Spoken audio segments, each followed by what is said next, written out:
کلام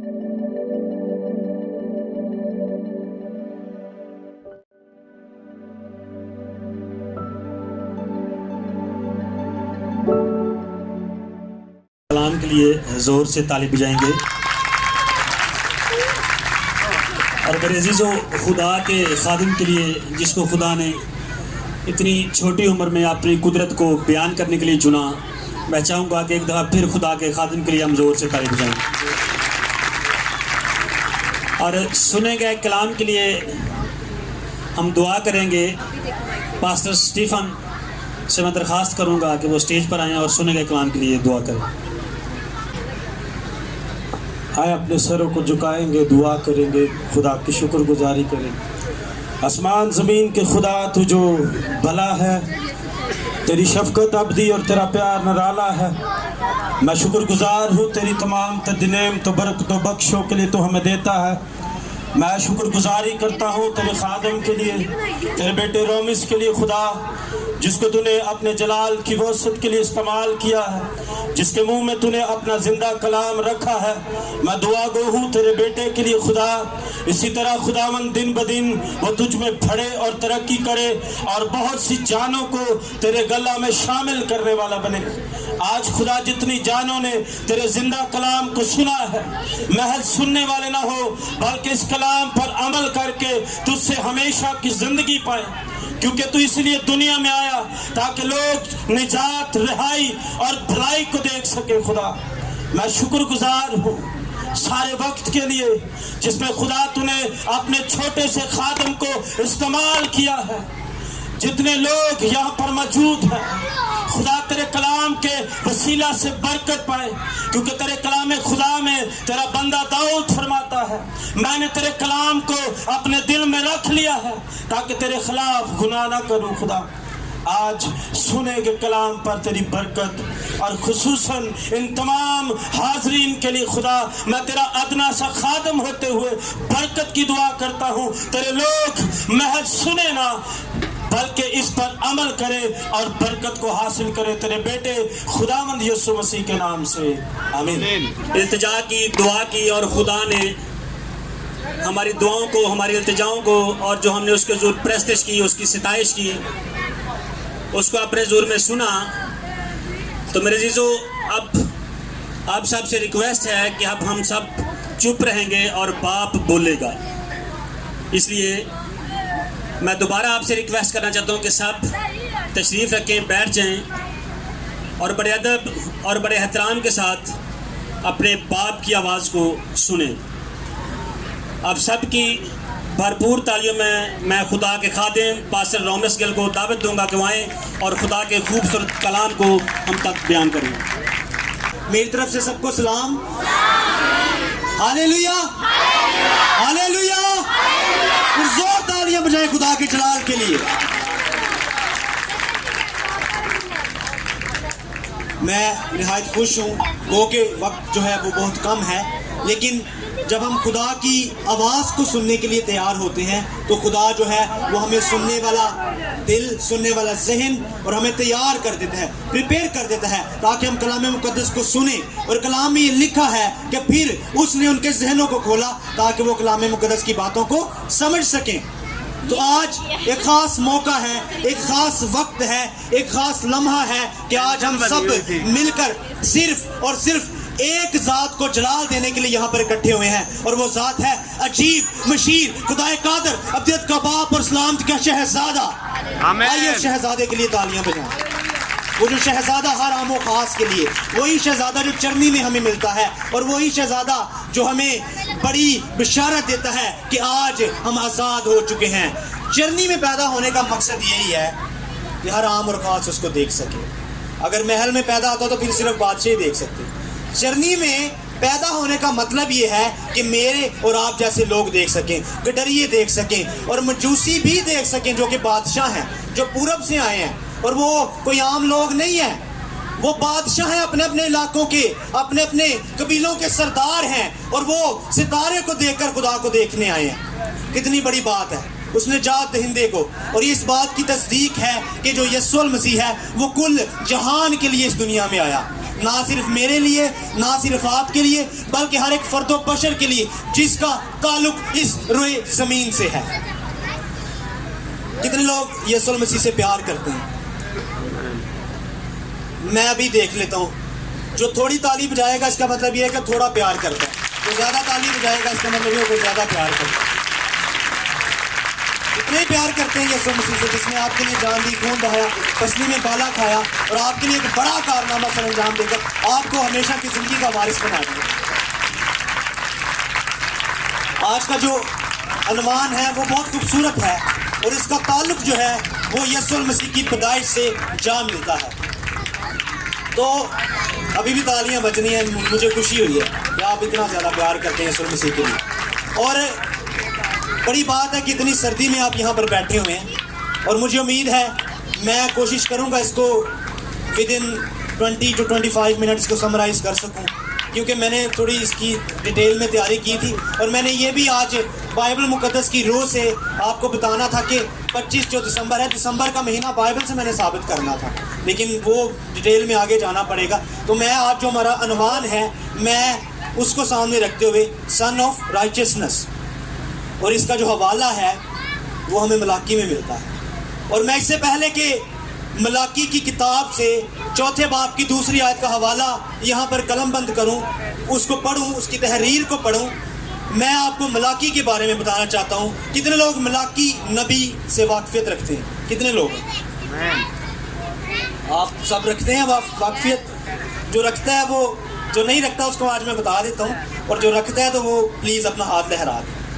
ہالےلویا، ہالےلویا، ہالےلویا۔ جو ملاکی نبی ہے یہ انبیاء اصغر میں آتا ہے اور اس کے زمانے میں ہمیں عزرا کی خدمت ملتی ہے، اس کے زمانے میں ہمیں نہمیہ کی خدمت ملتی ہے۔ اسی ادوار میں اس نبی کو خدا نے یہ موقع بخشا کہ اسرائیل کی سلامتی کے لیے اپنے پیغام کو قلم بند کر سکے۔ 5ویں صدی قبل مسیح میں ملاکی نبی جو ہے وہ اس کتاب کو تحریر کرتا ہے 5 صدیاں قبل مسیح، اس کو انگلش میں بیفور کرائسٹ کہتے ہیں اور آج کل بیفور کامن ایرا بھی اس کو کہا جاتا ہے۔ تو 5ویں صدی قبل مسیح میں ملاکی نبی کی وساطت سے یہ جو صحیفہ ہے اس کو قلم بند کیا گیا، اور یہ جو صحیفہ ہے اس کو لکھے جانے کا مقصد صرف اور صرف اسرائیل کی بھلائی تھی، کیونکہ اسرائیل جب ہے، اسرائیل جب نبوکت نظر بادشاہ کی حکومت میں پس رہا ہے، غلامی میں ہے، ان کی ہیکل کو مسمار کیا گیا ہے، ان پر ظلم کیا جا رہا ہے، تو وہ 70 سال کی غلامی میں جا چکے ہیں نبوکت نظر بادشاہ کے دور میں، جس کو بابل کا دور بھی کہا جاتا ہے، انگلش میں ہم اس کو کہتے ہیں دا ٹائم آف بیبلونین۔ تو ہم اس عرصے کو دیکھتے ہیں کہ جب اسرائیل 70 سالہ غلامی کو کاٹ کر جب واپس آتا ہے تو ملاکی جو ہے ان کو سمجھانے کی کوشش کرتا ہے، کیونکہ اسرائیل بگڑ چکا ہے، اسرائیل کے لوگ بگڑ چکے ہیں، ان کے کاہن، ان کے فقی فریسی، ان کے دربان، ان کے جنگجو، ان کے بیٹے بیٹیاں، ان کے نوجوان، ان کے تمام لوگ جو اسرائیل سے تعلق رکھتے ہیں وہ خدا کی خدائی کو بھول چکے ہیں، وہ اپنی مرضی کر رہے ہیں، قوانین کی خلاف ورزی کر رہے ہیں۔ جو قوانین موسیٰ کے وسیلہ سے ان کو ملے، جو قوانین یشوع کے وسیلہ سے ان کو ملے، جو قوانین یسایہ کے وسیلہ سے ان کو ملے، جو قوانین یرمیہ کے وسیلہ سے ان کو ملے، جو قوانین تمام انبیاء کرام کے وسیلہ سے ان کو ملے، انہوں نے ان قوانین کی کھلے عام پامالی شروع کر دی اور خدا سے گلہ کرنا شروع کر دیا کہ ہم 70 سال غلامی میں رہے، ہمارا کسی نے کیا کیا، خدا نے بھی ہماری طرف نہیں دیکھا اور کسی نے ہماری بات نہیں لی، خدا بھی ہم سے منہ موڑ کے بیٹھا ہوا تھا۔ لیکن اسی عرصے میں خدا اپنے نبی ملاکی کو ان لوگوں میں بھیجتا ہے اور خدا ملاکی نبی کے وسیلہ سے اس پیغام کی تصدیق کرتا ہے کہ خدا اسرائیل سے پیار کرتا ہے، لیکن اسرائیل اس بات کو ماننے سے انکاری ہے۔ لیکن خدا کی جو قدرت ہے وہ ملاکی نبی کے وسیلہ سے ان پر ظاہر ہوئی، لیکن ہم دیکھتے ہیں کہ ملاکی نبی کے منانے سے بھی اسرائیل مانا نہیں، ملاکی نبی کے منانے سے بھی اسرائیل مانا نہیں ہے۔ پھر خدا نے کہا ٹھیک ہے انہوں نے حال دے چھاڑ دینے ہیں۔ ملاکی نبی کے دور کے بعد ہمیں 350 سے 400 سال کی خاموشی ملتی ہے، خدا بھی منہ موڑ کے بیٹھا ہوا ہے اور اسرائیل کے لوگ بھی منہ موڑ کے بیٹھے ہوئے ہیں۔ لیکن باپ تو پھر باپ ہوتا ہے، باپ تو پھر باپ ہوتا ہے۔ باپ نے کہا کہ میں کب تک ان سے منہ موڑ کے بیٹھا رہوں گا؟ باپ کو ہی جو ہے اس بات پر سوچنا پڑا کہ میں ان کے لیے ایک انتظام کرتا ہوں، اور وہ انتظام اتنا خوبصورت انتظام ہے کہ ہمیں اس کی جب تصدیق بائبل میں سے ملتی ہے، اس کی گواہی ہمیں یسایہ بھی دیتا نظر آتا ہے، میکا بھی دیتا نظر آتا ہے، ہوسیہ بھی دیتا نظر آتا ہے، یرمیہ بھی دیتا نظر آتا ہے، ملاکی بھی دیتا نظر آتا ہے، لیکن ان سے بات نہیں بنی۔ پھر بالآخر اس نے اپنے بیٹے کو، اکلوتے بیٹے کو، عجیب مشیر خدائے قادر، ابدیت کے باپ اور سلامتی کے شہزادے کو دنیا میں بھیجا اور آپ کے لیے نجات اور معافی کا اعلان کر دیا، نہ صرف میرے لیے بلکہ تمام دنیا کے لیے، کیونکہ کلام مقدس میں لکھا ہے کہ جو کوئی اس پر ایمان لائے وہ ہلاک نہ ہو بلکہ ہمیشہ کی زندگی پائے گا۔ آج کا جو میرا ٹاپک ہے وہ ملاکی نبی کی کتاب میں سے ہے، لیکن یہ جو ٹاپک ہے ہمیں کرسمس سے کنیکٹ کرتا ہے، تو آئیے آج ہم پڑھتے ہیں۔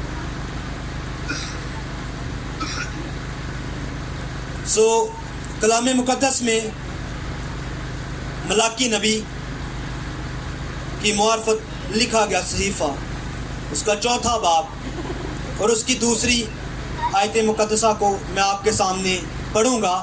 آپ سب سے گزارش ہے کہ آپ نے اس کو بغور سننا ہے۔ جب ہم پڑھتے تھے اسکول، کالج، یونیورسٹیز میں، تو ہمیں ایک بات سکھائی جاتی تھی کہ اگر آپ لیکچر اپنے پروفیسر کا ٹھیک سے سن لیں گے تو آپ کو پھر محنت کم کرنا پڑے گا، کیونکہ آپ کو کانسیپٹ کلیئر ہونا شروع ہو جاتا ہے۔ تو میں آپ کو کانسیپٹ کلیئر کرنے کی آج یہاں پر جستجو میں لگا ہوں۔ میں چاہتا ہوں کہ آج آپ کا کانسیپٹ جو ہے وہ کلیئر ہو جائے۔ تو کلام مقدس میں آج ہم پڑھیں گے ملاکی اس کا 4 باب اور اس کی دوسری آیت۔ کلام مقدس میں لکھا ہوا ہے، لیکن تم پر جو میرے نام کی تعظیم کرتے ہو آفتاب صداقت طلع ہوگا اور اس کی کرنوں میں شفا ہوگی، اور تم گو خانہ کے بچڑوں کی طرح کودو اور پھوندو پھلو گے۔ آمین آمین آمین آمین۔ اور اس کا جو مین عنوان ہے وہ ہے آفتاب صداقت۔ آفتاب صداقت کا مطلب ہوتا ہے راست بازی، اور آفتاب کا مطلب سورج، یعنی راست بازی اور صداقت کا سورج۔ اور جب ہم دیکھتے ہیں جب سورج چڑھتا ہے تو اندھیرے کو ختم کر دیتا ہے، جب تک سورج نہیں چڑھتا تب تک کیا رہتا ہے؟ اندھیرا، اور اندھیرا جو ہے وہ تاریکی کو ظاہر کرتا ہے، اور تاریکی جو ہے وہ گناہ کو ظاہر کرتی ہے، کیونکہ کلام مقدس میں لکھا ہوا ہے کہ ہمارا جو مقابلہ ہے وہ کن سے ہے؟ آسمانی کے مقاموں میں جو تاریکی کی ناپاک قوتیں ہیں۔ تو اس سے یہ ثابت ہوتا ہے کہ جب تک آفتاب صداقت طلوع نہیں ہوتا تب تک تاریکی ہے، جب تک آفتاب صداقت آتا نہیں تب تک ہم گناہ میں ہیں، جب تک آفتاب صداقت جو ہے وہ ہم پر روشن نہیں ہوتا تب تک ہم کیا ہیں؟ گناہ میں ہیں۔ اور سب سے بڑی آفتاب صداقت کی دلیل ہمیں کلام مقدس میں ملتی ہے نئے عہد نامے میں، جہاں پر میرے یسوع نے کہا کہ دنیا کا نور میں ہوں، اور یہ جو نور ہے وہ اتنا بڑا چمکتا ہے کہ یہ تمام گناہوں کو، کرمسی گناہوں کو برف کی مانند دھو کر پاک اور صاف کر دیتا ہے۔ آج میں اور آپ اسی یسوع کے لیے یہاں پر اکٹھے ہیں، آج میں اور آپ اسی خدا کی تعظیم کرنے کے لیے یہاں پر ہیں، اور یہاں پر بڑی خاص بات کی جا رہی ہے۔ وہ خاص بات یہ ہے کہ جو میرے نام کی تعظیم کرتے، میں یہاں پر اس کانسیپٹ کو سمجھنے کی کوشش کرتا ہوں۔ اس دور کے جو لوگ ہیں وہ خدا کی خلاف ورزی کرنے پر تلے ہوئے تھے، اور جو تھوڑے بہت تھے ان کو خدا یہ میسج دینا چاہتا ہے ملاکی نبی کے وسیلہ سے، لیکن یہ تھوڑے لوگ سدھر گئے ہیں، زیادہ نہیں سدھرے۔ زیادہ لوگوں کو سدھارنے کے لیے خدا نے اپنے اکلوتے بیٹے کو آپ کے لیے بھیجا، اور اس نے دنیا میں اپنی پیدائش کو یہاں پر اجاگر کر کے بڑے بڑے کام جو ہیں وہ ظاہر کر دیے۔ یہ کیسا معجزہ ہے، یہ کیسی پیدائش ہے جو بن باپ کے ہے۔ اور یہ جو خدا ہے، جو یسوع مسیح ہے، جب یہ پیدا ہوتا ہے تو بادشاہ کانپ جاتے ہیں۔ ہیرودیس بادشاہ کو فکر پڑ جاتی ہے، وہ جاؤ ویکھو لبو کیڑا بادشاہ ہے، اس کو اپنی بادشاہی کی فکر پڑ گئی ہے، وہ ڈر گیا ہے، وہ پریشان ہو چکا ہے، کیونکہ اس کو پتا ہے کہ یہ عجیب مشیر خدائے قادر، ابدیت کا باپ اور سلامتی کا شہزادہ، جو نوشتوں سے لکھا گیا، جو نبیوں سے لکھا گیا، جو نبیوں نے اس کی تصدیق کی، اس کی صداقت کی، آج وہ یہاں پر آ چکا ہے۔ اور جو مجوسی جو ہیں 3 سال کا سفر کر کے پورب سے ہیرودیس کے پاس پہنچے، جب یسوع المسیح تک پہنچے ہیں مجوسی، تب یسوع المسیح کی جو ایج ہے وہ 2 سال سے زیادہ ہو چکی تھی۔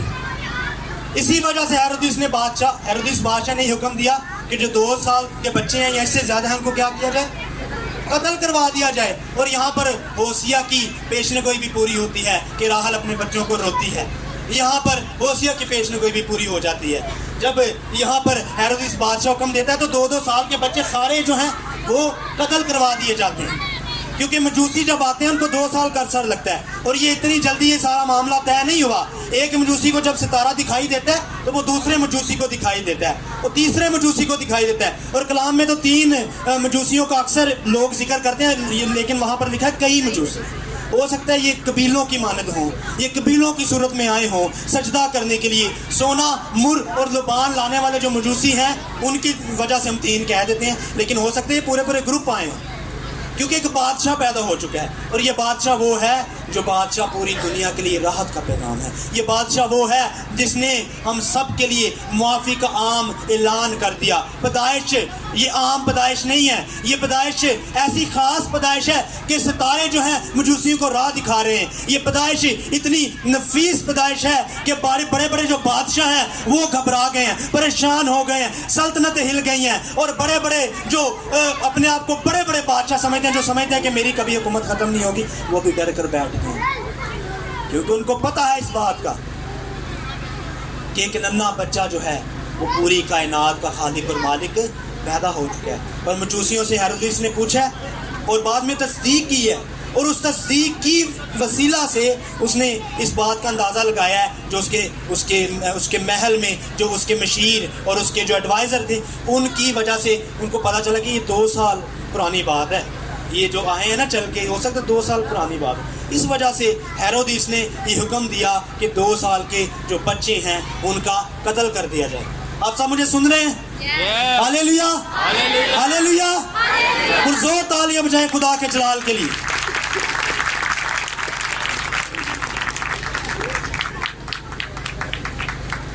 میرے عزیزوں، آج میں آپ کو یہ بتانا چاہتا ہوں، بہت سے انبیاء اکرام، چاہے وہ انبیاء اصغر ہیں یا انبیاء اکبر ہیں، ان کا میسج صرف اور صرف ایک میسج ہے. انہوں نے خدا کے بیٹے کی اس جہان منجی کی آنے کی نوید سنائی. کسی کا ڈائریکٹ میسج ہے اور کسی کا انڈائریکٹ میسج ہے، لیکن سینٹر پوائنٹ صرف ایک ہے، اور وہ ہے میرا پیارا یسوع، آپ کا پیارا یسوع، ہمارا نجات دہندہ، ہمیشہ کی زندگی دینے والا اور ہمیں ہمارے گناہوں سے چھٹکارا دینے والا. کیونکہ کلام مقدس میں لکھا ہے ہمارے لیے ایک لڑکا تولد ہوگا، اس کا نام کیا رکھیں گے؟ وہی ہمارے کیا کرے گا؟ گناہوں سے. یہ بڑی بات ہے، بڑی خاص بات ہے. اس سے پہلے ایسا کیوں نہیں کہا گیا؟ اس سے پہلے کسی نبی کے وسیلہ سے یہ پیشنگوئی کیوں نہیں کہی؟ کیوں؟ یہ صرف اور صرف خدا کا اکلوتا بیٹا اس دنیا میں آ کر. اور یہاں پر میرے مسلم بھائی بھی بیٹھے ہوئے ہیں، ان کو بھی میں کہنا چاہتا ہوں کہ اکثر یہ تھوڑا سا رونگ اس کانسیپٹ کو لے لیتے ہیں خدا کے بیٹے کو. یہ روح القدس کی قدرت سے بائبل بھی اور قرآن بھی اس کو ڈیفائن کرتی ہے. سورہ مریم اس کی آیت نمبر 34 جب ہم پڑھتے ہیں، وہاں پر لکھا ہوا ہے کہ حضرت عیسیٰ علیہ السلام کے بارے میں یہ کہا جا رہا ہے کہ جس دن میں پیدا ہوا اور جس دن میں اٹھایا جاؤں گا اس دن پر کیا ہو؟ برکت ہو. اور جب ہم برکت کی بات کرتے ہیں تو وہ عام بات نہیں، وہ بڑی خاص بات. ہم سب نے اس بات کو دیکھنا ہے. مسلم بھائی بھی بیٹھے ہوئے ہیں، یہ ان کے لیے بھی میں کہنا چاہتا ہوں، یہ جو نجات ہے یہ سب کے لیے ہے. یہ نجات جو ہے تمام قبیلوں کے لیے، امتوں کے لیے، تمام طرح کے مذاہب کے لیے ہے. یہ پیدائش عام پیدائش نہیں ہے، یہ خاص پیدائش ہے. اور جب ہم اس پیدائش کو ڈیپ سینس میں جا کر دیکھتے ہیں تو ہمیں بڑی بڑی عجیب نشانیاں اس پیدائش کی نظر آتی ہیں. کہیں پہ ستارے ظاہر ہو رہے ہیں، کہیں پر فرشتے جو ہیں آسمان پر آ کر چرواہوں کو نوید سنا رہے ہیں، اور کہیں پر بادشاہ جو ہیں وہ ہل گئے ہیں. کہیں پر ہم دیکھتے ہیں کہ جو مردم شماری کا سلسلہ شروع سے پہلے شاید اس طرح سے نہیں تھا، یسوع المسیح کی پیدائش سے مردم شماری کا سلسلہ بھی شروع ہو گیا. ہر ایک دنیا اپنے لیول پر آنا شروع ہو گئی. اتنی خاص پیدائش ہے، اتنی خاص پیدائش ہے. چاہے ملاکی ہو، چاہے یسایہ ہو، چاہے ہوسیہ ہو، چاہے میکا ہو، چاہے یرمیہ ہو، سب کا میسج صرف اور صرف ایک ہے، ہمارے لیے ایک نجات آنے والی ہے. اور جب ہم پرانے عہد نامے میں جاتے ہیں، موسیٰ بھی اس نجات کو دیکھنے کے لیے خواہش مند ہے. ہمیں ملتا ہے، ہم جب پڑھتے ہیں تو موسیٰ بھی دیکھنے کے لیے تڑپ رہا ہے. ہم کتنے خوش نصیب لوگ ہیں کہ ہم نے اس نجات کو حاصل کر لیا ہے. اپنے لیے تالیاں بجائیں. ہاللیلویا.